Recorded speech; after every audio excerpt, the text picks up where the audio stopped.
ժամանակ ունենա այդ գործընթացը ապահովելու համար։ Հիմա ուրեմն արդեն ասցիք, որ մինչև 18 տարեկանները 65 եւ բարձր 65 եւ, չէ՞, այսինքն 65 լրացած։ Այո։ 65 լրացած բոլոր անձանց համար վճարումները կիրական եւ 18-ից 65 տարեկան որոշակի սոցիալական խմբերի մարդկանց համար վճարումները կիրականացվեն պետական բյուջեից։ Մյուս հատվածը վերաբերում է 200,000 դրամ ներառյալ հարկերը եւ բարձր աշխատավարձ ստացողները, որոնք ամեն ամիս պետք է վճարեն 10,800 դրամ նախագծով այդ 10,800 դրամ։ Հիմա էդ էլ ասենք, որ մենք նաև փաթեթով այդ փոփոխությունը արեցինք զինծառայողների ապահովագրության հիմնադրամի համար նախատեսված գումարների որոշակի մինչև որ աշխատավարձը մինչև 1 միլիոն է։ Այո, մինչև 1 միլիոնը համահարթեցնում ենք 1000 դրամ եւ բոլորի այն ավել գումարները, որ նախքին 5 տարիներին նախորդ 5 տարիներին քաղաքացիները վճարում էին, ամբողջը վերաուղում ենք առողջապահության ապահովագրությանը։ Կան աշխատավարձի սեգմենտներ, որոնց համար այս փոփոխության արդյունքով 10,800 ամբողջությամբ ծածկվում է։ Պարոն վարչապետ, ըստ էության սեգմենտները այսպես են դասավորվում, որ մինչև 200,000-ից մինչև 500,000 դրամ ստացողների համար այնտեղ մնում է 300 դրամի պարտավորություն։ Կներեք։ Հիմա ձեր ասած մարդիկ հիմա 200,000-ից, հա? 200,000-ից մինչև 500,000 դրամ ստացող անձինք։ Ինչքան են հիմա իրանք վճարում զինծառայողների ապահովագրության հիմնադրամին։ Նրանք վճարում են 5,500 դրամ, շարունակելու են վճարել։ Մի րոպե, 200,000-ից մինչև որ աշխատավարձն է վճարում։ 500,000։ 500,000-ը վճարում է ինչքան հիմա։ Մինչև 500,000-ը վճարում է 5,500 դրամ։ 5,500 դրամ։ Հիմա, այսինքն փոփոխությունից հետո իրանք վճարելու են հիմնադրամի զինծառայողների ապահովագրության 1000 դրամ, այո, եւ 4,500 դրամ վճարելու են, այո, ուղղելու ենք մենք ինքնաբերաբար, ուղղելու ենք առողջության ապահովագրությանը։ Այդտեղ մնում է տակը մնում է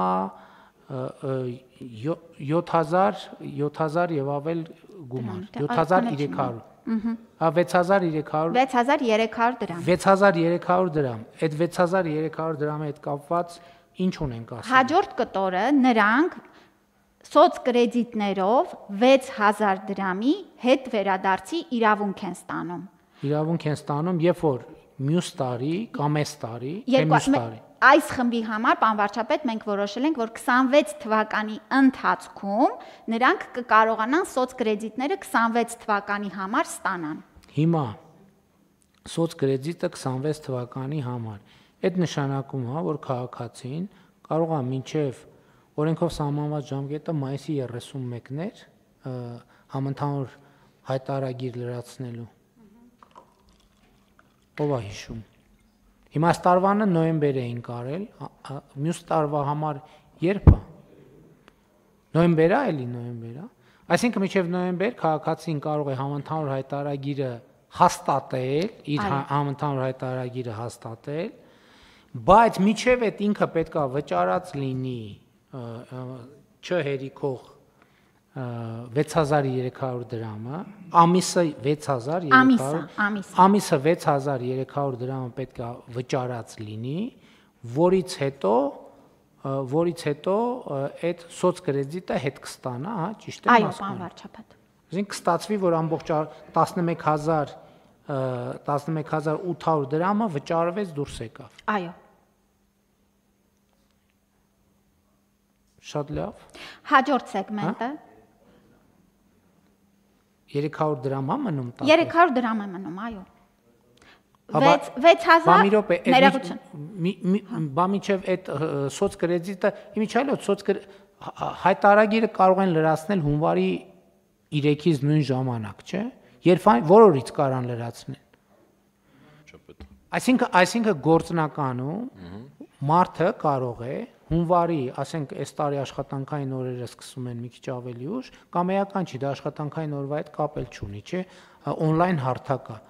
Հունվարի 1-ին կարող է համընդհանուր հայտարարագիրը հաստատել, իսկ հունվարի 1-ին լինելու է արդեն բան եղած, որովհետև ՊԵԿ-ը բանա չի անում։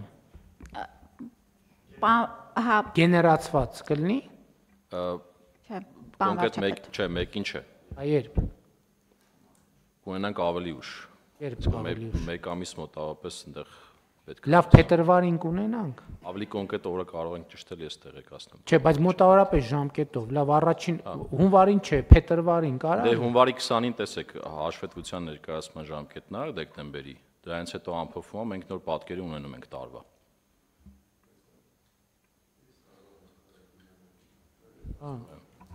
Տիկին Ավանեսյան, խնդրում եմ պարզաբանեք, մի բան այդքան պարզ չի։ Փետրվարի 10-ին կներկայացնի 2025 թվականի հայտարարագիրը, որի համար դեռևս ապահովագրական վճարներ կատարված չեն։ Ինչպես է հետ ստանալու ձեր ասած 6000 դրամը։ Դե այդ նշանակում է, որ տարվա ընթացքում պետքա վճարի, որ հետո հետ ստանա։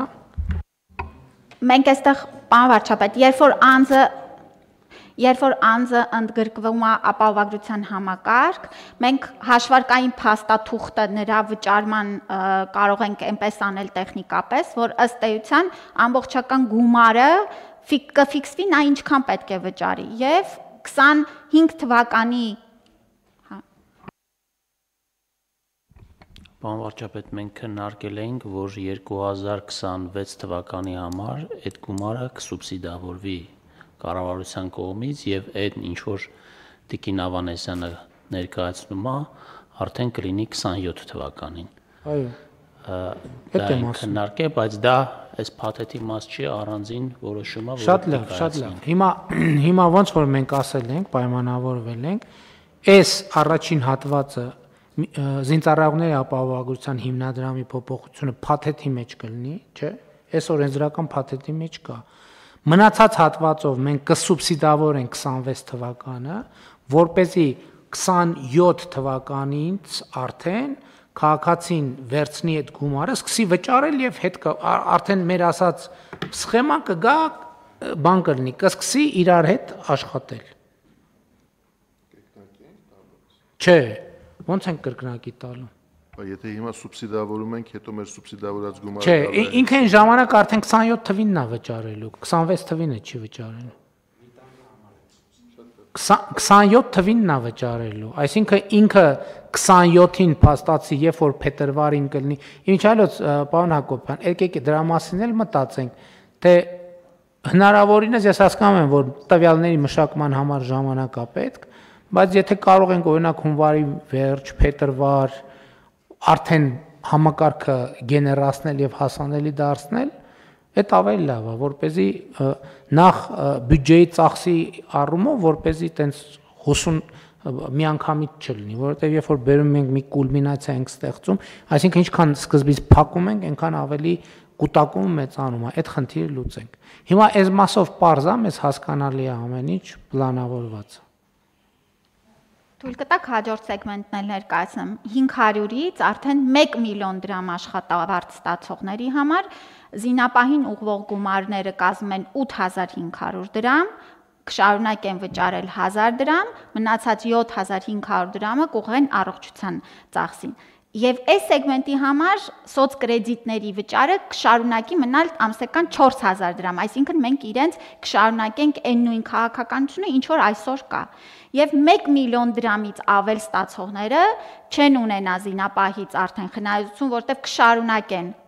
15000 դրամը վճարել եւ կունենան 4000 դրամի սոցկրեդիտներով հետ վերադարձի հնարավորությունը։ Բայց մյուսների համար էլ սոցկրեդիտի քաղաքականությունը ըստ էության ինչքան ենք մենք փոխում, որովհետև նախկին մեր այսօրվա որոշմամբ 100,000 դրամ էր, որից 50,000-ը կարող էր լինել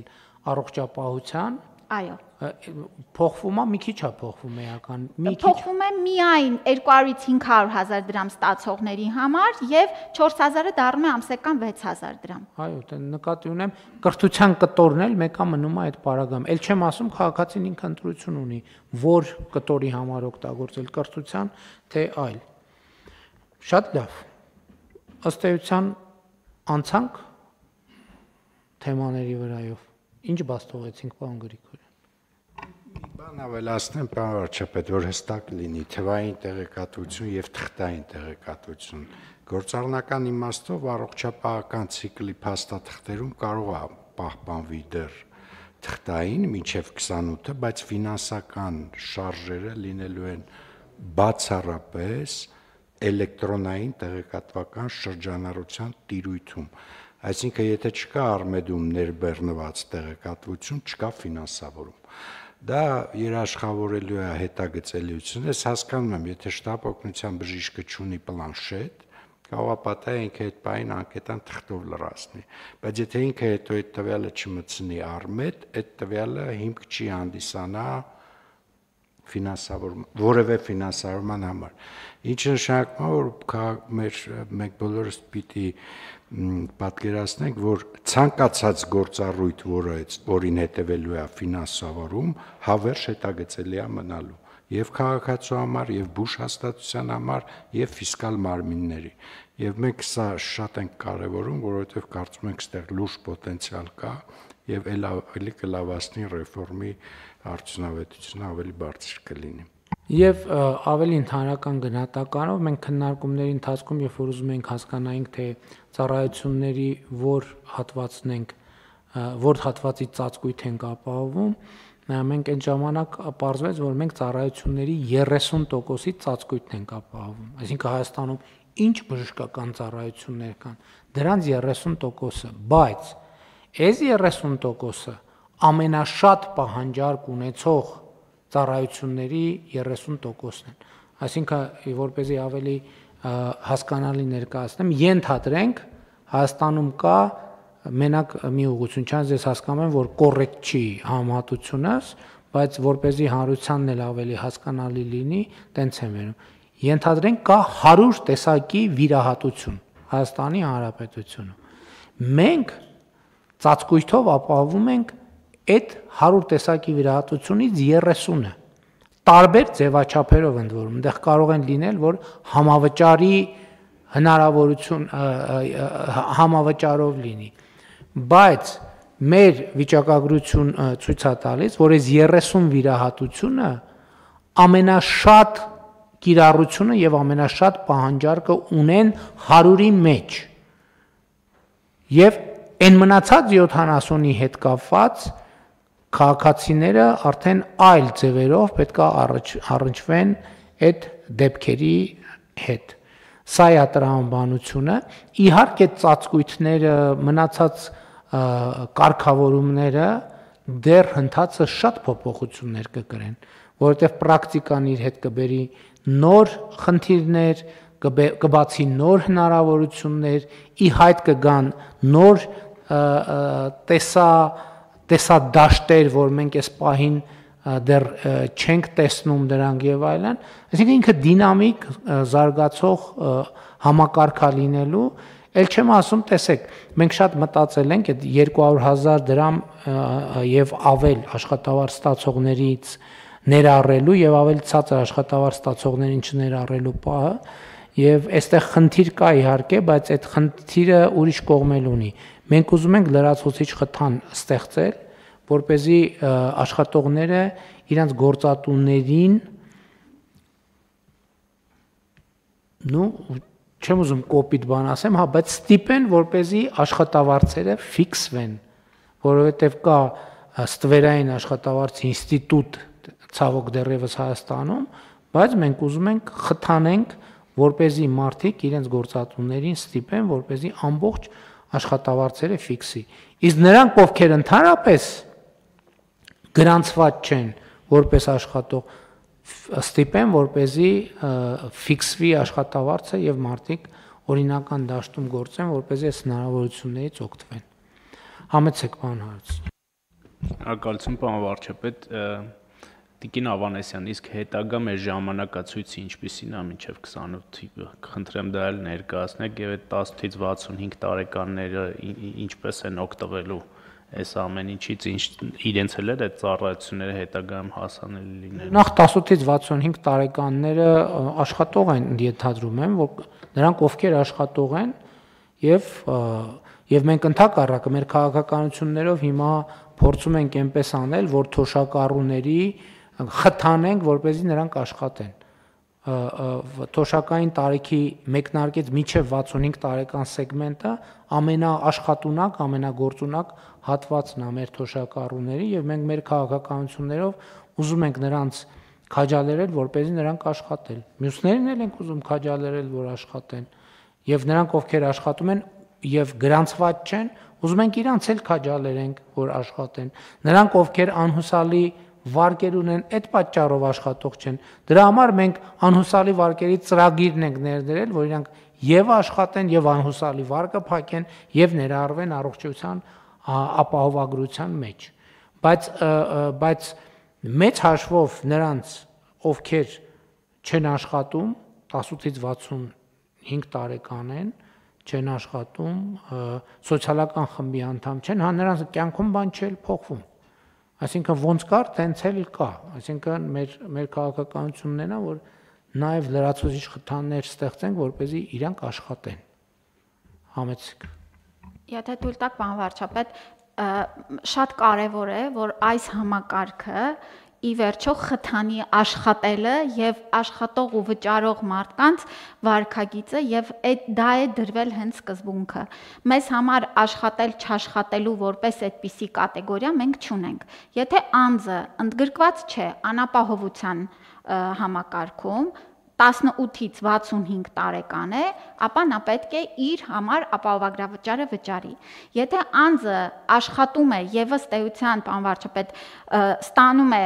այսպես ֆորմալ աշխատավարձ, այսինքն հայտարարագրում է իր եկամուտները, հակառակը մենք նրան հնարավորություն ենք տալիս այդ հայտարարագրածից մեծ մասը հետ վերադարձի պես ստանալ։ Այսինքն մեր հիմնական նաև շատ սկզբունքային կետերից էր, որ մեր խրախուսման մեխանիզմները հենց այս վարքագիծը խրախուսեն եւ ոչ թե աշխատել չաշխատելու հարցը դրվի։ Տեսեք, շատ հետաքրքիր թեմայի անդրադարձակ Տիկին Ավանեսյան։ Ենթադրենք մարդը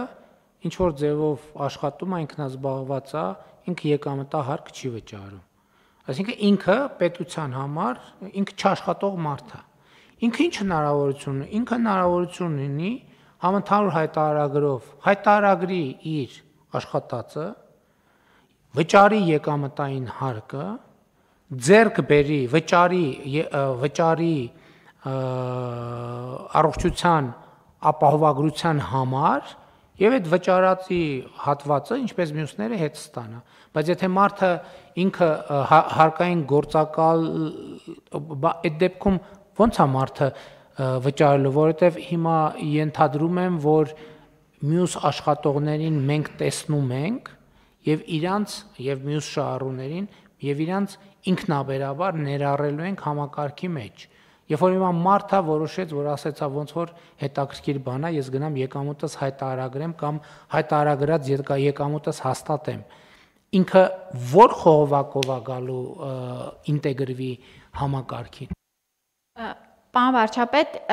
ինքը եթե անհատ ձեռնարկատեր է, ապա անհատ ձեռնարկատիրոջ կողմից ինքը կհանդիսանա իր հարկային գործակալը, ինչպես այսօր է թե հաշվետվություններ է ներկայացնում եւ թե վճարումներ է անում։ Եթե անհատ ձեռնարկատերել չի, ուղակի անհատ է, որը 28 թվականից կընդգրկվի, այսինքն մեր վերջին խումբն է, դա գյուղացիական տնտեսություններում զբաղվածներն են եւ այլն, անձը ինքը պիտի ուղիղ վճարում իրականացնի ապահովագրական հիմնադրամին ամսական նույն կտրվածքով։ Եվ այստեղ հենց պարոն վարչապետ ներողություն կոմունալ վճարի նման պետքա վճարի։ Այո, այսինքն մենք երրորդ տարում գալու ենք նրան, որ ինչպես ասացի, եթե անձը սոցխումբ չի, հաշմանդամ չի, տարիքը 18-ից 65 է, միևնույնն է պետք է վճարի ապահովագրության համար։ Հիմա շատ ավելի լավ է, որ նա իր եկամուտները հայտարարագրի եւ ընկնի պետության մյուս աջակցության, այսինքն խրախուսման հատվածի մեջ եւ կարողանա